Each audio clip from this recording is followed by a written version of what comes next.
On connaît la marque Volvo.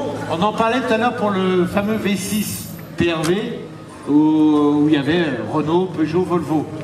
Et Volvo est une marque assez ancienne quand même. Là, je donne le micro. C'est une marque assez ancienne, mais qui a été surtout connue en France à partir des années 60, avec des modèles Volvo Amazon notamment, les Volvo Amazon qui ont eu un certain succès en France.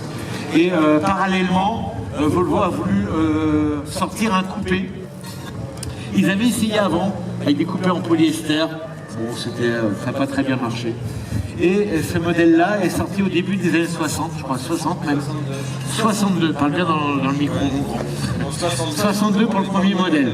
Voilà. Et ça a perduré jusqu'en 73, je crois. Pour le break de chasse. Le break de chasse. Le coupé s'est arrêté avant. 72. Voilà. Ouais, c'est ça. Le break de chasse, c'est une carrière très courte. Hein.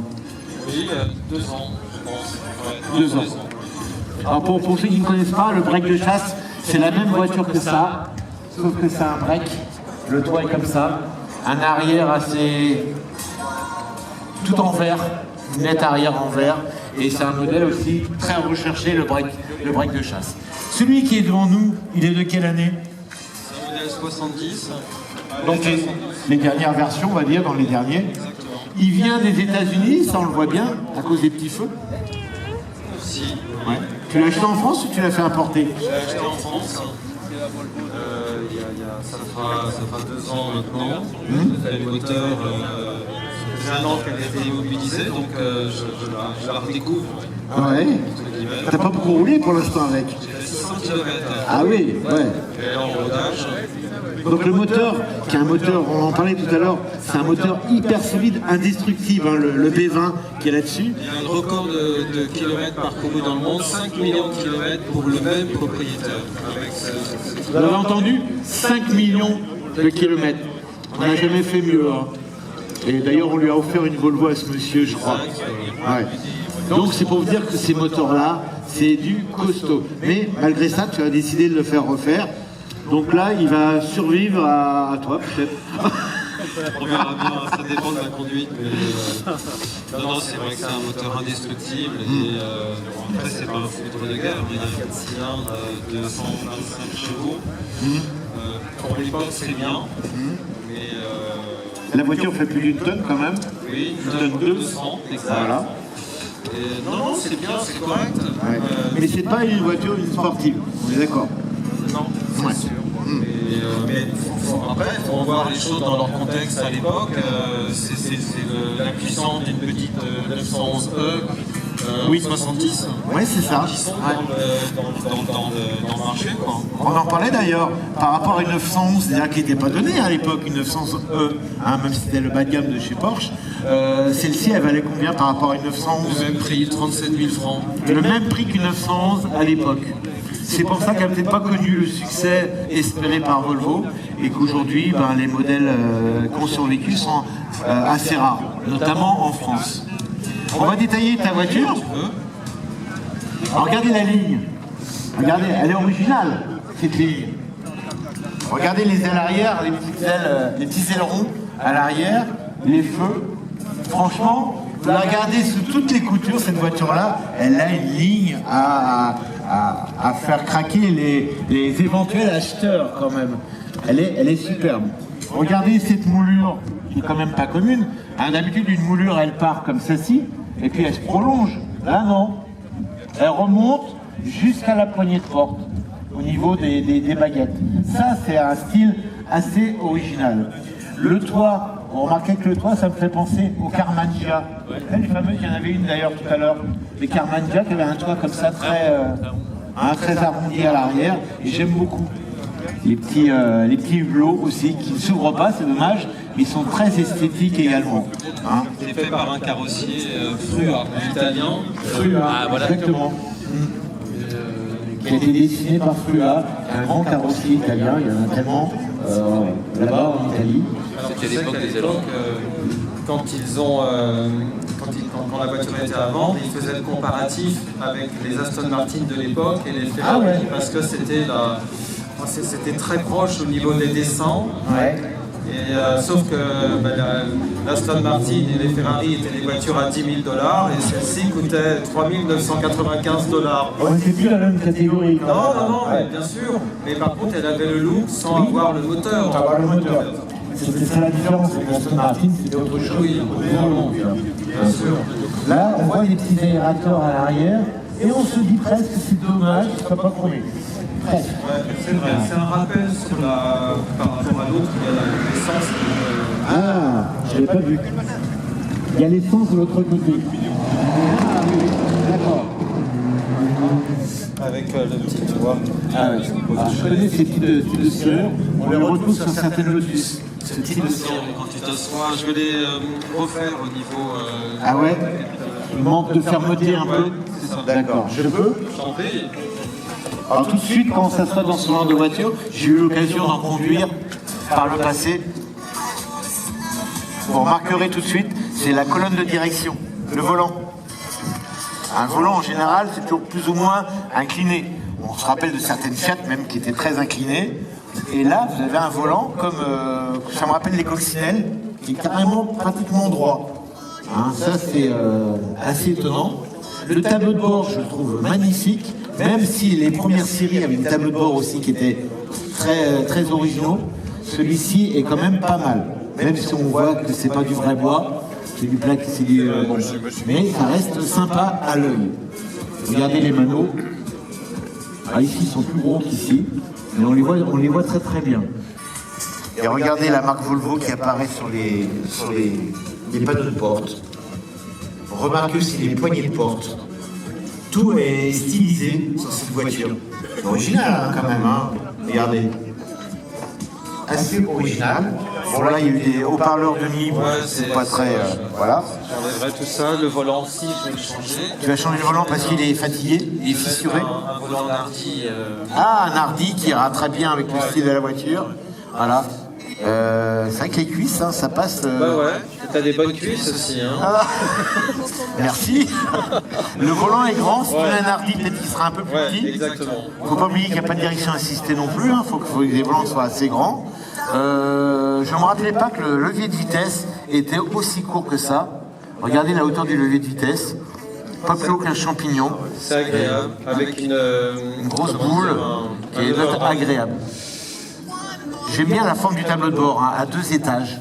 Regardez, 2 niveaux, ça j'aime beaucoup, ce style-là. Franchement, c'est important aussi parce que les voitures, on vit dedans. Hein. L'extérieur c'est bien, mais c'est bien d'avoir un visuel aussi, un intérieur sympa à l'œil. Et là, c'est sympa à l'œil. On a un ciel de toit qui est sympa aussi. Donc à l'arrière, on a des places, mais ça reste rudimentaire. C'est une 2+2 comme on dit. Ouais. Hein. Ça se rabat, tu mets une valise, Ça se rabat? Oui. Ah oui, d'accord. Ok. Et on peut mettre une valise ici. Ouais. Ok. Ou mettre des enfants, quoi. Ou des petits-enfants en bas âge, ou éventuellement des cul-de-jack. Ça peut aussi dépanner. Et alors, là, on voit bien la forme du pare-brise aussi. Je le vois très bien là, qui est très arrondi, qui revient jusque là. Ah, j'adore les gants, c'est un état d'esprit, les gants. J'ai toujours des gants dans la voiture. Ça fait du bien au moins. On appelle un intérieur couleur tabac. Couleur tabac.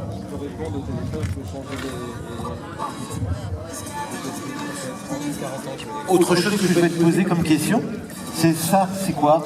Ça, c'est pour les ceintures de sécurité. Ah, C'est d'accord. pour décrocher en rouge la ceinture. On est pour se maintenir pour le passager quand ça va trop vite. Et il y a même ce petit truc-là qui permet d'avoir Au niveau lombaire? Ah oui. T'as ça que d'un côté? Des deux côtés? Des deux côtés, je crois. Bon, vous avez vu cette petite molette, elle n'est pas grosse. Alors il faut venir ici, hein. Regardez, on peut régler le lombaire, chose qui ne se faisait sans doute pas sur d'autres modèles à l'époque. Volvo a toujours été en avance au niveau de la sécurité. Et là, regardez cette petite molette qui permet de durcir ici au niveau des lombaires. Et ça, c'est pas mal. Et regardez, il y avait aussi des appuis-têtes, ce qui est une chose aussi bon, pas commune à l'époque. Hein, on trouve ça sur du haut de gamme. Le moteur, ce fameux V20 qui a été refait entièrement. On voudrait le voir, ce moteur. Alors. Les lave-glaces, regardez aussi le style des petits gicleurs de lave-glace chromés, sympa aussi. Donc ce fameux moteur B20 indestructible qui a couru aussi en compétition sur les berlines Amazon. Je me rappelle de certains pilotes qui couraient, des pilotes suédois avec des Amazon, et c'est des moteurs indestructibles. On peut préparer aussi, hein, il y a des préparations sur ce moteur.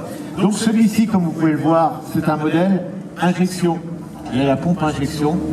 Contrairement au tout premier modèle qui avait des carburateurs, on a déjà une pompe injection. Quand tu l'as fait repeindre en rouge, c'est la couleur d'origine? Oui, c'est d'origine, complètement. D'accord. Et le fameux crash culbuteur avec les petites ailettes de refroidissement aussi. C'est pas mal. Le radiateur est costaud aussi, un gros radiateur. On verra à l'usage, non? Ouais. Ah bah là, s'il a été refait, je te dis, c'est tranquille. Le servo-frein, il est assez costaud, hein, il est mastoc. Et là, c'est sur le chauffage que vous avez ici. Voilà. C'est un moteur tout à fait simple, mais qui a été bien étudié à l'époque et qui est hyper costaud, comme je le répète, hyper costaud. Alors tu m'as dit aussi que la peinture allait être refaite, Oui, parce qu'elle est dans son jus. Ouais, elle a été restaurée il y a 25 ans aux États-Unis, donc là, elle a vieilli forcément. Ouais. Elle présente bien, je vais m'en servir jusqu'à l'été prochain, et puis après, elle ira certainement se faire un lifting. Et tu gardes cette couleur, couleur gold qui est magnifique. Ouais, j'adore. C'était ça ou un gris, donc silver ou gris, mais... Ah, sinon, à moi, le gris, je suis pas fan du gris. Mais le gold, voilà. En plus, il faut que ce soit un accord avec les sièges. Donc, ouais, non, c'est. ça lui va bien. Ça lui va super bien. Et il reste le coffre à bagages.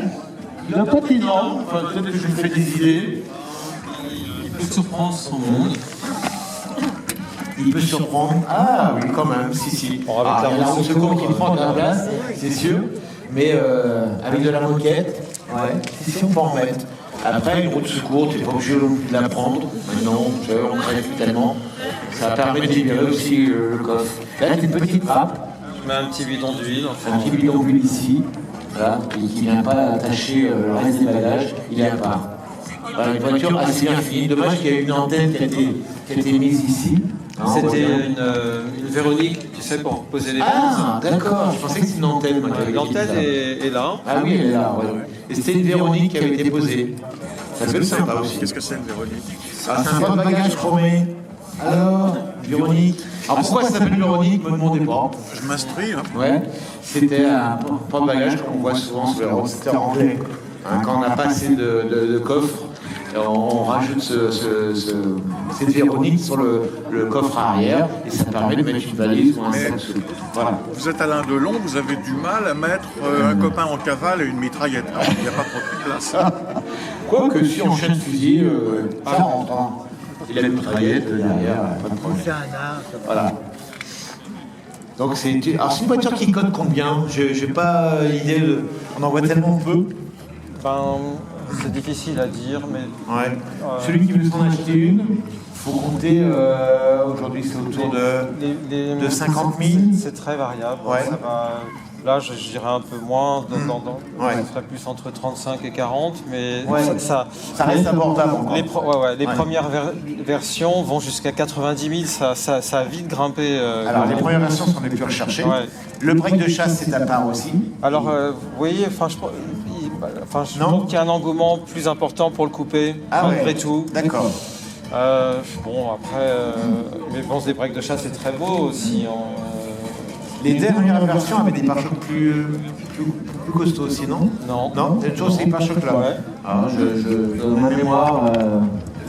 Et le sein, il avait quoi comme voiture? Celle-là ou le break de chasse? C'était ça. Il avait ça, le sein. Qui c'est qui connaît? J'en parle pas parce que c'est une série que les jeunes ne connaissent pas. Parlez. Le sein, c'était avec Roger Moore dans les années 60, une série donc anglaise. C'était les versions qui ont... C'était les premières versions. Les premiers James Bond, avec Goldfinger qui sont arrivés en 64. Avec, Et le sein se déplaçait dans une Volvo. P1800 blanche. Ouais. Qui était magnifique et qui a contribué au succès commercial de la voiture. Exactement. Et donc, allez voir sur internet, vous verrez le sein avec cette monture. Voilà, une très belle voiture. Je te remercie d'avoir présenté avec moi. Je suis désolé d'avoir présenté si tard, mais je parle pour. Ouais, super. Ben, j'espère qu'on te reverra maintenant souvent, parce que tu te fais rare. Ouais. La passion a toujours besoin, et puis la passion automobile, elle est là, elle ne quitte pas. Elle est indestructible, la passion automobile. Ouais, et puis, Même quand tu la chasses, elle revient au galop. non, mais c'est fédérateur surtout. Ouais. Et quand on a une voiture présidentielle, que partout où vous roulez en Ille-et-Vilaine ou en France, vous arrêtez, les gens viennent vers vous parce que ça leur parle. Et c'est ça qui est extraordinaire. Ouais, c'est un vecteur de communication en fait. Bien sûr. Ouais. Et c'est une petite page d'histoire. Et puis voilà. Pour ça, il faut garder ça absolument. La passion de la voiture ancienne, c'est de la nostalgie. Et la nostalgie, bah, c'est bien. Il y en a qui n'aiment pas la nostalgie. Si, il en faut un peu dans la vie, un peu de nostalgie. Hein. Merci à toi, Franck, et avoir présenté cette voiture avec moi.